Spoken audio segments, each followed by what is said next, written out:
Radhe Radhe. Today is Saturday, 8th November 2025, and here we are to present to you this recap video for our Bhagavad Gita study session today.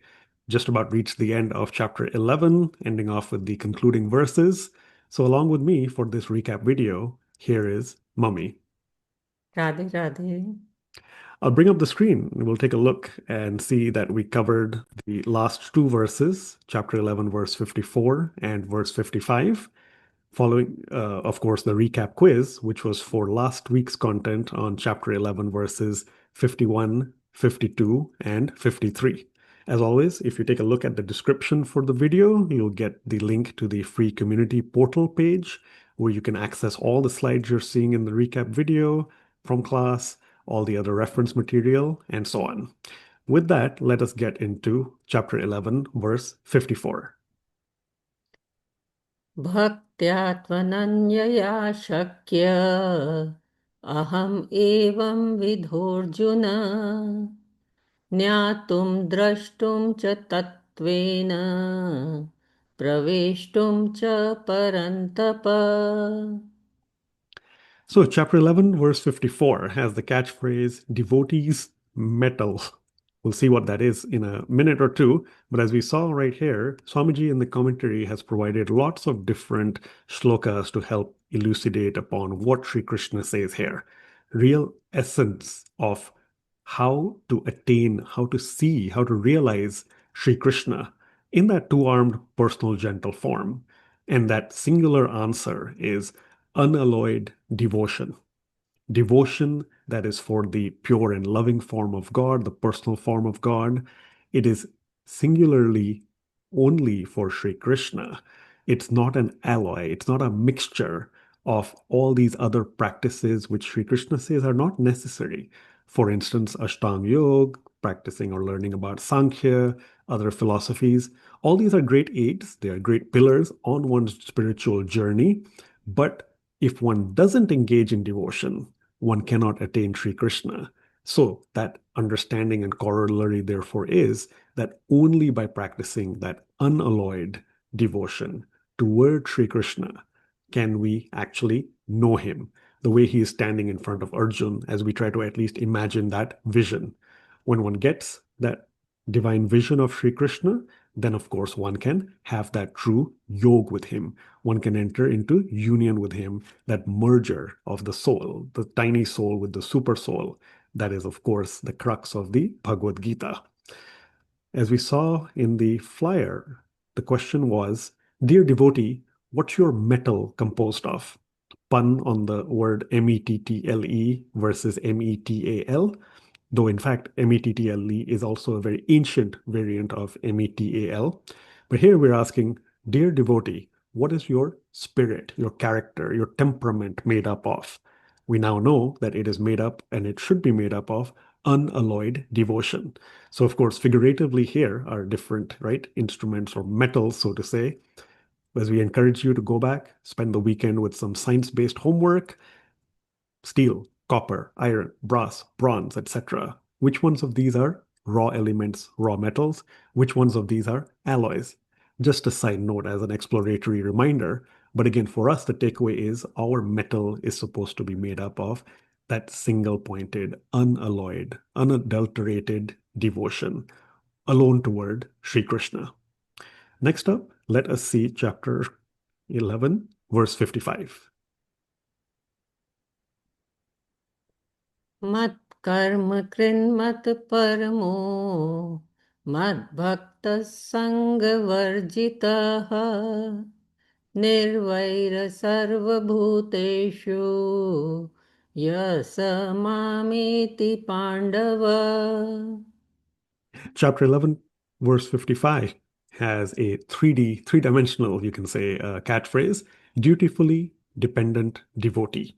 Because in this concluding verse of the chapter, Sri Krishna says, well, bhakti consists of what? What sort of character or qualities or attributes does a devotee need to possess? He's given all these different pointers here. And in summary, of course, he says, devotees perform all their duties for the sake of Sri Krishna. Again, staying away from attachment, right? And they depend upon Sri Krishna. So exclusively upon Sri Krishna.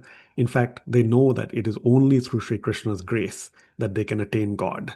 So that is the dependence aspect, which is a very noble characteristic here to maintain.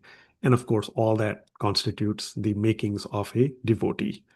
In the verse itself, Sri Krishna mentions some other examples as well. They're, of course, devoted toward him. Importantly, they are also without malice toward all beings, because as always, they recognize God as seated in them as well. So with all these different, eligibility criteria or attributes of a true devotee, then one can progress on that spiritual journey individually and with the grace of Sri Krishna, eventually get to attain God, see God, merge with God. So all that is explained here, of course, in Swamiji's commentary. And in fact, as we said in class, we'll see some of these. We've seen them in the past. We'll see them in an upcoming chapter as well. Mummy, it's over to you to enlighten us on these two verses as well, and also add to our Sanskrit dictionaries. Thank you, Gagan. So let's look at the word Ananyaya from verse 54. Ananyaya means unalloyed, something which is not mixed with anything else. And it also means no anya, means no other. So Krishna is saying that he can be attained only with bhakti. And what kind of bhakti? It has to be ananyaya. Then the devotion should be single pointed devotion. Then only Sri Krishna can be attained. And the devotion should be for obtaining God only, nothing else. That means we don't have to ask for anything. We only have to ask that God, I want you and only you. That's it. Because when we get God, other things follow on its own. God is very kind and compassionate, and He knows what He has to give us. We have to ask Him only for Himself. There is another important word here, that is tatvena. Tatven means, that is truly. Truly what? Truly in his essence. That is what we have to understand. His essence means as he is pervading the entire world. That is what we have to understand, this knowledge that God is pervading everywhere, in everything, in all over the universe. And when we reflect upon it constantly, then we begin to see God in everything and everything in God. That is what we have to understand. And of course, here we understand that with bhakti, we can understand God, we can merge with God, have union with Him, and we can see God also. That is where with Ananya Bhakti, what happens? God also gets very curious that who is this Bhakt, who is this devotee who has such yearning for me? And that is when God also comes and shows himself to that devotee. And merging with God means that you become part of God's everyday's leelas. Okay, so this is what this verse means.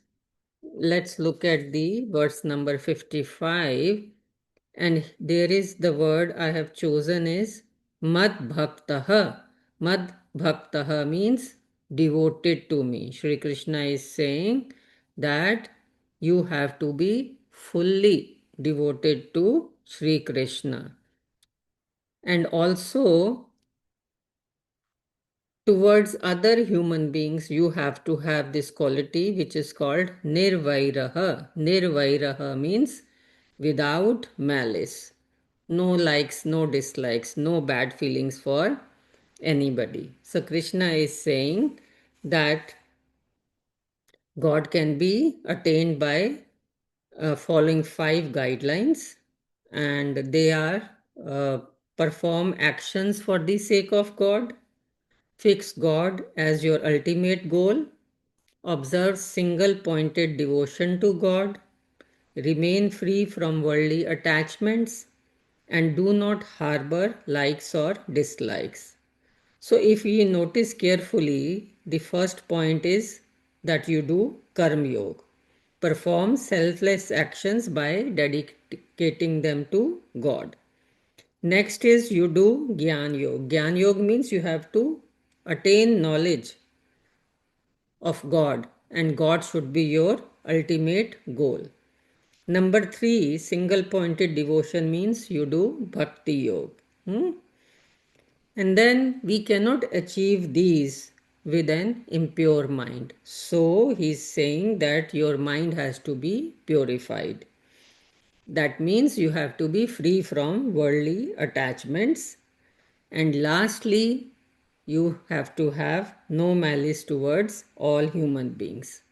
So basically, we have to come to that point where we understand that the individual essence is the part of universal, eternal essence.